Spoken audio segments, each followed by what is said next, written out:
تمام اراکین assembly council, corporator, صدور محتمدین، کارکنان مجالس ابتدائی، نقیب ملت اسد الدین اویسی صاحب صدر مجلس پارلیمنٹ کی قیادت میں درگاہ حضرت محمد حسن صاحب قبلہ رحمۃ اللہ علیہ واقع آغا پورے میں پہنچ کر مزار حضرت سالار ملت علیہ رحمہ کے پر چادر گل پیش کی، فاتح خوانی ہوئی۔ اس کے بعد دارالسلام میں افطار کا نظم رکھا گیا تھا۔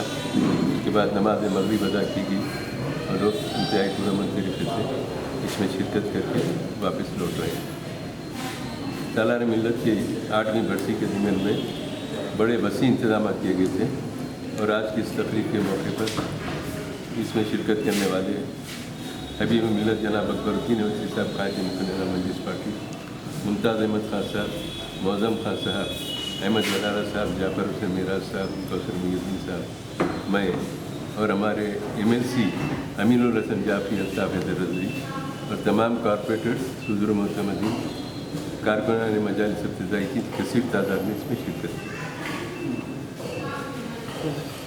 کی۔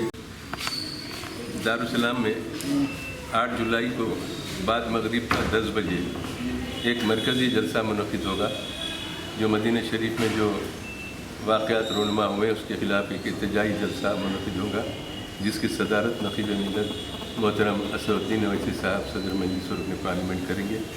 مختلف مکاتب فکر کے علماء کرام، مشائخین اعظام اور قائدین اس مرکزی جلسے کو مخاطبت کی سعادت حاصل کریں گے اور اس جلسے میں قرارداد منظور کی جائے گی۔ میں آپ کے چینل کے ذریعے عوام سے، خصوصاً حضور اکرم صلی اللہ تعالیٰ علیہ وسلم سے اپنی وابستگی، اپنی وابستگی کا ثبوت پیش کرنے کے لیے لازمی ہے کہ مسلمان کثیر تعداد میں جلسے میں شرکت کر کے اپنی وابستگی کا ثبوت پیش کرے اور جلسے کو کامیاب بنائیں۔ شکریہ۔ کہاں ہوگا سر؟